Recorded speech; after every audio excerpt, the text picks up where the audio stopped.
Assalamualaikum warahmatullahi wabarakatuh. Alhamdulillahirabbil alamin. Segala puji bagi Allah Subhanahu wa taala yang Maha menyaksikan segala-galanya. Tidak ada yang tersembunyi bagi Allah. Allah tahu persis apa yang kita lakukan dimanapun, kapanpun. Dan setiap yang kita lakukan pasti akan kembali kepada kita. Kebaikan kembali kepada kita, keburukan pun akan kembali kepada kita. Tidak ada yang tertukar, tidak ada yang meleset. In ahsantum ahsantum li anfusikum wa in asatum falaha. Allahumma sholli ala sayyidina Muhammad wa ala alihi wa ashabihi ajma'in. Hadirin sekalian, tidak ada satupun kejadian yang bisa terjadi, apakah nikmat maupun musibah, kecuali semuanya terjadi hanya dengan izin Allah. Termasuk pertemuan ini, termasuk pertempuran yang ada di Palestina. Apapun hanya bisa terjadi biiznillah. Ada yang diizinkan Allah, ada yang diridhoi Allah. Tidak semua yang Allah izinkan Allah ridho, tetapi apa yang Allah ridhoi pasti terjadi dengan izin Allah, tapi Allah menyukainya. Pencurian terjadi dengan izin Allah, tapi yang mencuri akan dapat balasan dari keburukannya. Maaf, boleh merekam, hanya lampunya dimatikan ya, silau. Ya, itu santri yang merekam siapa? Boleh merekam, cuma periksa dulu kameranya apakah lampunya nyala atau tidak, ya. Ada orang yang berniat buruk, tapi Allah tidak izinkan, tidak terjadi. Ini harus kita yakini, karena segalanya la haula wala quwwata illa billah. Tidak ada daya, tidak ada kekuatan kecuali dengan izin Allah. Orang mau berbuat maksiat tidak diizinkan oleh Allah, tidak terjadi. Maka orang yang disukai Allah biasanya salah satu cirinya adalah dipersulit oleh Allah berbuat maksiat walaupun dia ingin.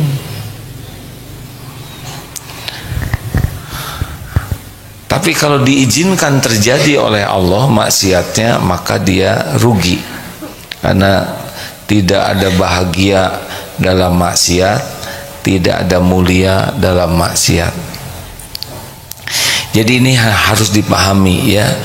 Nah, orang itu, ada orang yang tidak pernah sholat atau sholatnya jelek, belang betong, dia Islam, dia tidak tahajud, dia tidak mau ke masjid, dia tidak baca Quran, tidak bayar zakat, dia tidak melakukan amal-amal yang disukai Allah. Kok rezekinya banyak, badannya sehat, tidak sakit-sakit, atau rezekinya malah nambah, usahanya sepertinya duniawinya makin maju? Kenapa? Tunggu dulu, ya. Apakah itu dinamakan nikmat? Salah. Tapi dia tidak kena musibah, dia selamat. Dengar, justru musibah besarnya adalah ketika kita tidak diberi kemampuan taat kepada Allah. Jadi tidak sholat itu musibah yang dahsyat itu. Dia tidak mau bayar zakat itu musibah, berarti pada hartanya ada harta hak orang lain. Dia tidak mau saum, dia tidak mau haji, dia tidak mau ngaji, itu musibah yang lebih besar daripada hanya ketipu, dihina, sakit, ketabrak. Itu musibah kecil sebetulnya kalau berkaitan dengan fisik, tapi musibah besar kalau kita tidak diberi nikmat iman, tidak diberi nikmat amal soleh.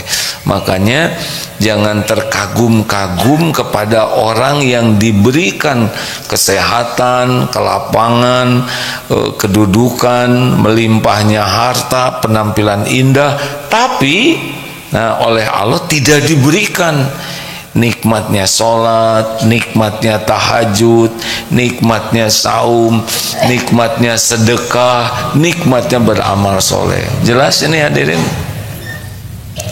Jadi kalau rezeki itu jangan hanya ke fisik, jangan hanya ke materi, tapi ada rezeki yang lebih besar, namanya hidayah. Bisa menikmati jadi orang Islam dan taufik bisa beramal. Ini seperti santri ya, ada yang sedang tidur, sebetulnya rugi itu. Yang satu diberi ilmu, yang satu diberi ngorok ya. Tapi yang diajak ngobrol ini kalau lagi tidur mah nggak dengar juga. Nah, Bapak Ibu yang baik, kita akan kembali membahas tentang sukses hidup ini apa. Sekali lagi, orang yang sukses itu adalah inna akramakum indallahi atqakum. Sesungguhnya yang paling mulia di antaramu di sisi Allah adalah yang paling takwa. Jadi kalau kita ingin lihat manusia sukses, bukan manusia yang diberi dunia. Dunia nggak ada apa-apanya. Dunia ini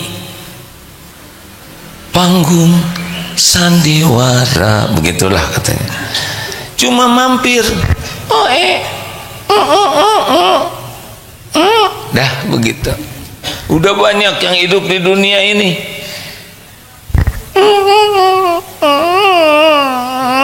Dah meninggal, nggak dibawa. Siapa yang bawa dunia ini kan? Nggak ada. Ngaku-ngaku itu harta saya, ini aset saya, ini punya saya, itu perusahaan saya, itu rumah saya, mati, dah selesai. Nggak dibawa, tidak dibawa. Mau maharaja, mau diktator, mati semuanya. Tidak dibawa dunia ini. Benar atau benar? Mau dibawa kemana? Mau sehebat apapun, mati demi Allah. Kita hanya menunggu giliran. Di dunia ini hanya mampir. Dunia ini hanya tempat berbekal pulang. Kalau kita pergi ke suatu tempat, mampir, kita tidak usah mempersiapkan segalanya untuk di sana lah, pasti pergi lagi. Misalkan dari sini mau ke Jakarta, lalu berhenti di rest area tempat istirahat, tidak usah kita memikirkan segalanya untuk rest area, benar? Cuman mampir. Ingat baik-baik, dunia ini hanya mampir. Sukses di dunia ini bukan punya dunia. Dunia ini dibagikan oleh Allah sesuka Allah. Ingat baik-baik santri ya, supaya tidak merasa wah hebat, karena awal dari cinta dunia adalah kekaguman terhadap dunia ini. Jangan kagum. Kalau punya boleh, terserah Allah. Kalau Allah ngasih ya nggak apa-apa, sesuka Allah ya. Mau dikasih jabatan, kedudukan, gelar apapun oleh Allah dikasih, syukuri. Tapi jangan kagum, karena dunia ini selain tempat mampir, sepenuhnya adalah tempat ujian. Baik dikasih uang banyak, sedang, sedikit, semuanya ujian. Baik dikasih gelar tinggi atau tidak sempat kuliah, semuanya ujian. Baik yang wajahnya cakep, yang sedang atau merasa kurang cakep, semuanya ujian. Jawab, mana yang lebih berat?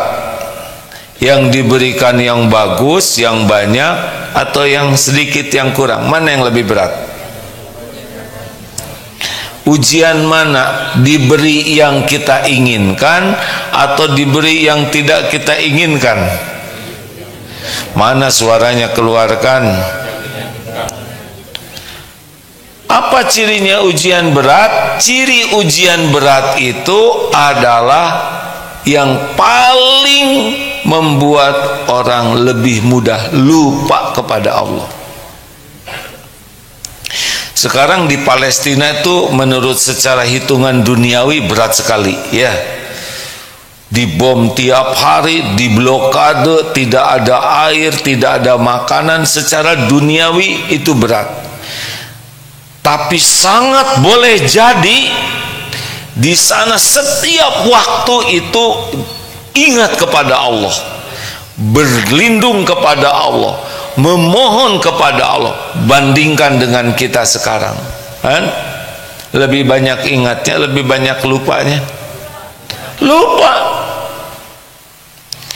Sebetulnya di balik ujian besar di Palestina, di sana nikmat besar. Nikmat senantiasa ingat kepada Allah, nikmat tawakal kepada Allah, nikmat pasrah kepada Allah, nikmatnya berlindung kepada Allah. Ketemu makanan sedikit boleh jadi sangat bersyukur, ketemu air sedikit bersyukur, dibanding kita yang diberi nikmat segala macam ribut saja terus, jarang ingat kepada Allah. Benar? Ya, sederhananya naik pesawat lah. Kalau pesawatnya lancar, tidur, nonton video, dengar musik, sedikit yang ngaji. Tapi ketika pesawatnya ada guncangan, semuanya zikir. Ya Allah, ya Allah.